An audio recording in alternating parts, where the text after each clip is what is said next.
Bienvenue dans Parcours le podcast, épisode hors série spécial Covid-19. Cela fait plusieurs mois maintenant que j'interroge des personnalités très diverses sur leur parcours de vie et leur parcours professionnel. Alors, en ces temps d'épidémie et de confinement, j'ai voulu reprendre de leurs nouvelles et savoir comment chacun et chacune s'adapte et adapte son activité à la crise du coronavirus. Bienvenue donc dans Parcours le podcast hors série. Je m'appelle Raphaël, allez, en route. Je prends aujourd'hui des nouvelles de Delphine Lenormand, la responsable communication de France 3 Grand Est. J'ai envie de savoir, entre autres, comment fonctionne un média local en cette période de crise inédite et comment s'organisent Delphine et ses équipes pour informer et rassurer en interne. C'est parti. Bonjour Delphine, comment vas-tu déjà ? Bonjour Raphaël, écoute, ça va bien, ça va plutôt mieux puisque j'ai pas réussi à passer entre les mailles du filet de ce virus, donc je me suis bien fait avoir, mais ça va plutôt mieux depuis quelques jours.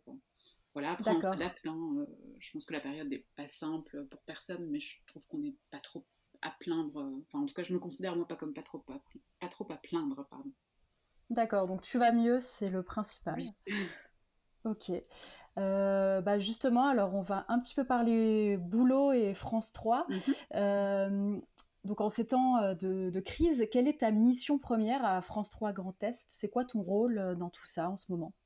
Alors, comme tu l'as dit très justement, c'est un temps de crise. Même si là, ça s'est un petit peu calmé, les premières semaines, mon job, c'est essentiellement centré sur de la communication de crise. Donc, pour mémoire, je suis déléguée à la communication, donc je m'occupe de la com interne et externe de France 3 Grand Est. Et ces dernières semaines, il y a eu une vraie bascule dans mon activité avec une part beaucoup plus importante qui a été accordée à la communication interne. Et oui, plutôt en mode comme de crise. En urgence, sur des sujets importants qui touchaient beaucoup les gens, qui étaient susceptibles de générer beaucoup d'émotions, de peur, de stress. Et j'ai essayé de fixer comme ligne directrice, si tu veux, trois axes principaux. Le premier, et c'est décliné de la stratégie de communication du groupe, c'est la transparence, c'est-à-dire de communiquer en toute transparence vers l'ensemble des collaborateurs sur les différentes situations, notamment les nouveaux cas de contamination, puisqu'au début on en a eu beaucoup, notamment en Alsace, puis globalement dans le Grand Est, on est quand même une des régions les plus touchées en France, donc on a eu beaucoup de cas de contamination et c'était très important en fait de prévenir immédiatement tous les collaborateurs et puis de surtout pouvoir mettre en œuvre toutes les mesures de précaution qui étaient recommandées, mise en quatorzaine des personnes qui avaient été en contact, désinfection des lieux, etc.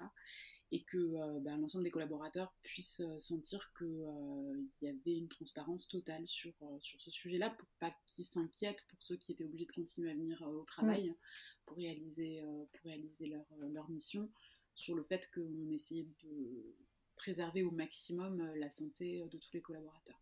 Après, il y a eu énormément de communication pratique aussi sur les gestes barrières, toutes les mesures de prévention prises par l'entreprise à tous les niveaux pour préserver les salariés, l'organisation en télétravail, puisque la règle qui a été établie, c'était que le télétravail était la règle pour tous, sauf exception, sachant que dans nos métiers, l'exception, elle est courante, puisque on a des métiers dont on a besoin sur le terrain, dont on a besoin sur site dans les antennes pour pouvoir produire de l'information au quotidien. Et puis le troisième axe de cette communication très spécifique actuellement, c'est la cohésion, le lien, d'essayer d'inventer de nouvelles formes, de nouveaux outils pour maintenir le lien entre les personnes qui travaillent sur site, les personnes qui sont en télétravail, les personnes qui sont sans activité, parce que leur fonction ne permet pas d'exercer en télétravail, et parce qu'on a recentré nos missions et nos réalisations uniquement sur l'information dans les JT et sur Internet. Donc effectivement, il y a un certain nombre de personnes qui se retrouvent également sans activité pendant cette période. Donc l'idée, c'est d'essayer de maintenir le lien entre toutes ces personnes, entre ces personnes et le comité de direction. Voilà, c'est les trois axes sur lesquels on s'est vraiment focalisé ces dernières semaines. D'accord, et ça n'accentue pas pour toi le climat qui est déjà très anxiogène, d'être au contact direct de cette information quotidienne que relaie France 3 en tant que média? Tu es un peu aux premières loges depuis le début de l'actualité. C'est pas un peu trop quelquefois pour toi ?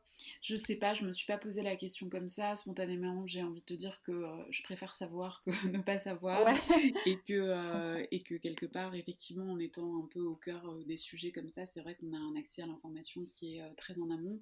Euh, et que je suis de toute Mais façon quelqu'un qui suit énormément oui, l'actualité. Et du coup, je suis pas sûre que non, j'ai pas le sentiment que ça ait été plus générateur de stress.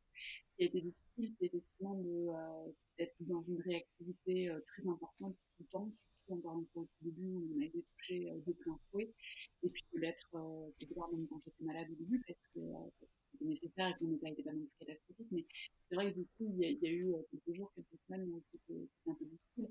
Le tout en télétravail avec deux enfants à qui il fallait faire l'école à la maison. Donc, c'est vrai que ça, oui, il y a eu des moments un peu intenses, mais en même temps, comme je te disais tout à l'heure, je trouve que par rapport aux gens qui sont sur le terrain, par rapport aux soignants, par rapport mm, enfin, à tout un tas de personnes qui sont beaucoup, beaucoup, beaucoup plus exposées que moi, je considère que j'ai vraiment pas à me plaindre, quoi. ouais. Vous aviez réussi à anticiper au maximum le confinement, chacun est bien équipé pour le télétravail, c'est une Ouais, nouvelle organisation, ouais, c'est alors c'est une nouvelle organisation. C'est vrai que France Télévisions est dans une stratégie de développement du télétravail depuis quelques années maintenant, mais c'était fait de manière très progressive. Néanmoins, quand l'épidémie a démarré, on a effectivement anticipé, on a fait des journées tests de télétravail pour l'ensemble des collaborateurs qui pouvaient l'être d'accord. pour identifier, c'était début mars, hein, pour identifier quelles étaient les problématiques potentielles en termes de matériel, en termes de connexion, en termes Mm, de métiers qui pouvaient y être ou pas, les impacts sur l'activité, etc. Et en fait, quand le confinement a été... Et ça faisait déjà quelques jours, voire semaines aussi, qu'il était recommandé notamment à tous les cadres qui étaient dotés d'un ordinateur portable de partir avec chaque soir à la maison, ouais, au cas où on apprendrait le soir même qu'on était invité à ne pas revenir le lendemain. ouais, Et c'est vrai que ça d'accord. a supposé pas mal d'adaptations parce que tout le monde n'était pas équipé en ordinateur Mm, portable, mais il y a eu une super réactivité et un travail énorme des équipes techniques et notamment du côté des informaticiens. C'est-à-dire ouais. qu'on a des gens qui sont partis avec leur ordinateur fixe du bureau, quoi, tu vois, et qui se sont Ah installés chez ouais. eux, leur ordinateur Mhm. fixe, etc., pour effectivement pouvoir être en télétravail avec un gros système de hotline, pareil les premières semaines, pour permettre à tout le monde d'avoir des outils qui fonctionnaient correctement pour pouvoir travailler de chez soi. Il y a des métiers qui n'avaient jamais exercé en télétravail chez nous, comme des monteurs par exemple, Ouais. qui se sont vus installer des postes virtuels chez eux pour pouvoir être en télétravail. L'idée, c'était vraiment de protéger au maximum la santé des salariés, tout en continuant à assurer notre mission de service public et de permettre du coup au plus de gens possible de rester chez eux en télétravail pour éviter trop de contacts sur site en fait. Mm, Donc, non, écoute, d'accord. je trouve que Ça se passe bien. ouais, on a dû vraiment, dans un laps de temps très court, se réadapter non-stop, mais parce que c'est le Mm, principe d'une crise aussi, et mm. des situations qui étaient On est bien extrêmement obligé, quoi. fluctuantes. Ouais. Ouais. C'est-à-dire que quasiment tous les jours, il y avait des nouvelles réadaptations à faire, et là, on est arrivé sur une forme de, je ne vais pas dire de vitesse de croisière, mais en tout cas, on est dans une organisation Ouais. qui roule aujourd'hui. Mais c'est vrai que les premiers jours ont D'accord. été on supposait une très très Un grande peu sport. adaptabilité de la part de tout le monde, une grande disponibilité, quoi. Mm. Et comment est-ce que vous envisagez, comment toi personnellement, est-ce que tu envisages le déconfinement à présent? Quelle est la prochaine étape? Alors, l'idée c'est de pas y aller trop vite si tu veux au niveau de Ouais. l'entreprise parce que comme on est quand même assez nombreux, on a bien conscience que un déconfinement de masse, on voit bien ce qui se passe dans d'autres pays qui l'ont déjà fait, risque de refaire flamber la pandémie. On va probablement poursuivre le télétravail au-delà du 11 mai à France Télévisions quand ce sera, enfin, pour toutes les personnes pour qui c'est possible. Ouais. Moi, à titre perso, je ne serais pas mécontente de retourner un peu au bureau, ne serait-ce que pour, enfin, comme je te disais tout à l'heure, l'organisation en télétravail quand tu es maman avec deux enfants et qu'il faut faire l'école en même temps, c'est Mm. difficile, tu partitionnes vraiment ton temps de cerveau en fait, hein, Ouais, tu c'est peux pas être clair. concentré à 100% sur un truc. C'est vrai que le fait de pouvoir me retrouver dans mon bureau et de n'avoir que mon travail à faire sur une journée je vois ça comme une perspective de soulagement. En même temps, on vit un peu au jour le jour. J'ai envie de te dire, moi, je m'adapte aux circonstances. Ouais. Si on nous dit qu'on peut retourner bosser, peut-être que ce sera encore 2, 3, 4 jours de télétravail par semaine, et puis un jour de temps en temps de bureau. Je me suis vraiment mise dans cette configuration d'hyper-adaptabilité. En fait, je crois qu'il n'y a que ça à D'accord. faire. Ouais. Voilà. Ouais, c'est tellement inédit que Oui, c'est ça, c'est on n'a sûr que aucun plan, on n'a pas de boule de cristal. Alors, c'est vrai que c'est très compliqué, il y a beaucoup de collaborateurs qui nous posent la question, mais quand, comment, etc.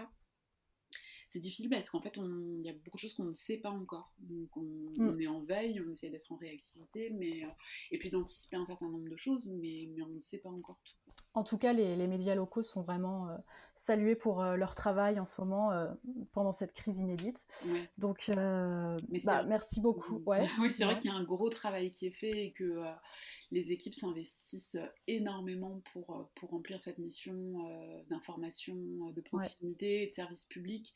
On a, on a moins d'équipes sur le terrain parce qu'on a été contraint de passer à des JT Grand Est pour justement réduire le nombre d'équipes dans les antennes.